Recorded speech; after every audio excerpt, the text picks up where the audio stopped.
रोचक तस्वीरों में छिपी थी आश्चर्यजनक विशद जानकारियां। अपेक्षाकृत छोटे मिरांडा की सतह है विविध और अद्वितीय। इसके लहरदार मैदान गड्ढों से भरे हुए हैं और विशाल दरारों, घाटियों और ढलानों के एक जाल से घिरे हुए हैं। ऐसा लगता है कि मिरांडा का अतीत हैरत अंगेज और हिंसक था।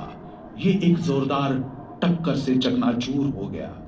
बाद में गुरुत्वाकर्षण ने टूटे हुए टुकड़ों को एक साथ वापस खींच लिया और मिरांडा का पुनर्जन्म हुआ।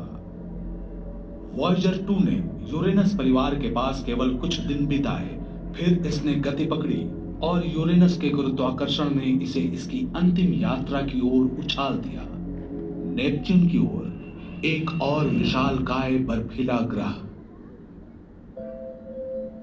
केप कैनवरल से लॉन्च होने के 12 साल बाद वॉयेजर 2 अगस्त 1989 में नेपच्यून के पास पहुंचा। उस दौरान इस यान ने सौर मंडल के बारे में हमारे ज्ञान को और भी समृद्ध किया। अब समय आ गया था अंतिम खोजों से भी आगे बढ़ने का।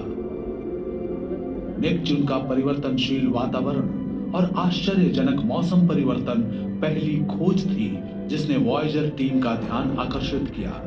गहरे अंतरिक्ष की अत्यधिक ठंड में नेपच्यून के उग्र मौसम को बढ़ावा देने वाली ऊर्जा की उम्मीद शोधकर्ताओं को नहीं थी।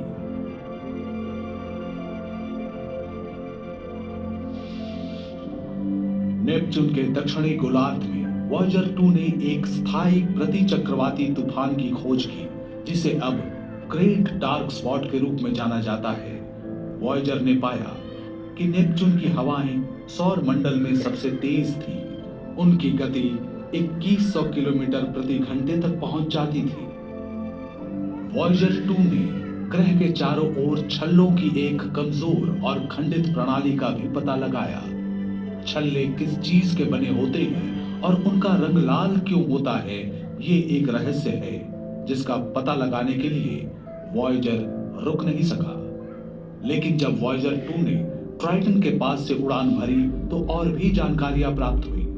ट्राइटन सौर मंडल का एकमात्र बड़ा उपग्रह है जो प्रतिगामी कक्षा वाला है। यह अपने ग्रह नेपच्यून के घूमने की विपरीत दिशा में परिक्रमा करता है। वैज्ञानिकों को लगता है कि ट्राइटन का असामान्य परिक्रमा पथ साबित करता है कि यह कभी अपने आप में एक बौना ग्रह था। वे मानते हैं कि लाखों साल पहले यह भटक कर नेपच्यून के पास आया और इसके विशाल गुरुत्वाकर्षण की चपेट में आ गया। उस प्रतिगामी कक्षा का अर्थ है कि ट्राइटन हर पल ऊर्जा खो रहा है। जल्दी हो या देर से ये नष्ट हो जाएगा। ट्राइटन के टुकड़े संभवतः नेपच्यून के चारों ओर छल्ले की एक प्रणाली बनाएंगे जो कि शनि की तुलना में अधिक और साफ दिखने वाले होंगे।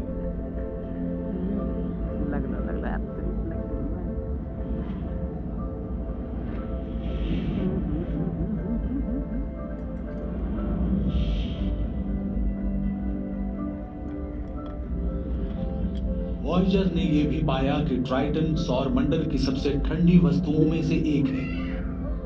इसकी सतह का तापमान 0 से 235 डिग्री सेल्सियस नीचे चला जाता है।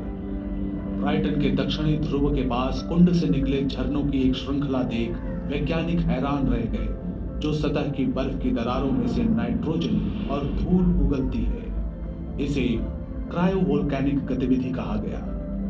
धुएं के गुबार इतने शक्तिशाली होते हैं कि वे सतह से 8 किलोमीटर ऊपर तक पहुंच सकते हैं। इस सौर मंडल से होते हुए वॉयेजर 2 की यात्रा के अंतिम पड़ाव थे नेपच्यून और उसके उपग्रह। अब ये भी अपने जुड़वां यान की तरह सूर्य और ग्रहों के हमारे सौर मंडल के बाहर जा रहा था।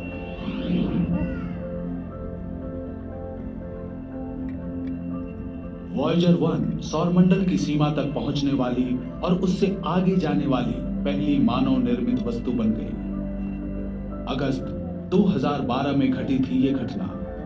वॉयेजर 2 भी पीछे नहीं है। अब दोनों अंतरिक्ष यान हमारे सूर्य से दूर जा रहे हैं, अपनी अपनी दिशा में। उनका मिशन पूरा हो गया है।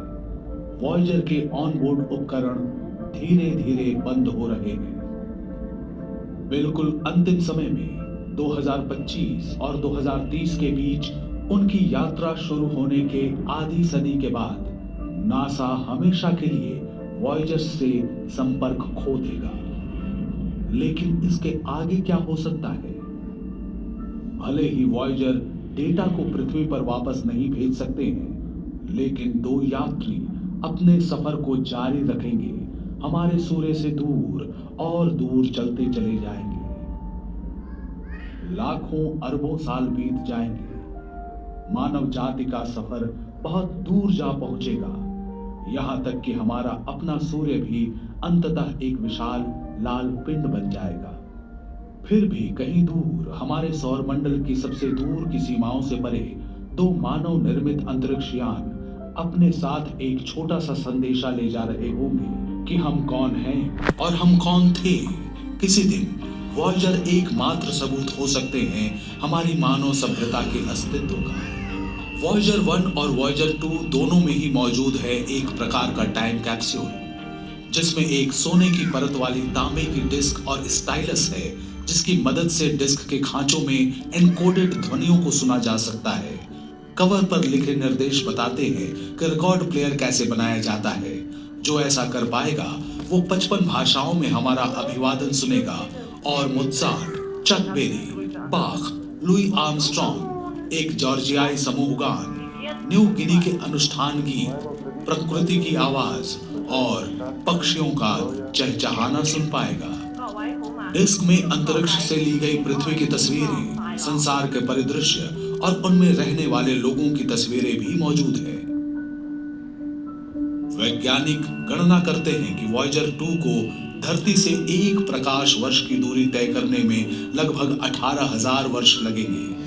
फिर ये हमारे सबसे नजदीकी तारे प्रॉक्सिमा सेंटोरी के पास होगा।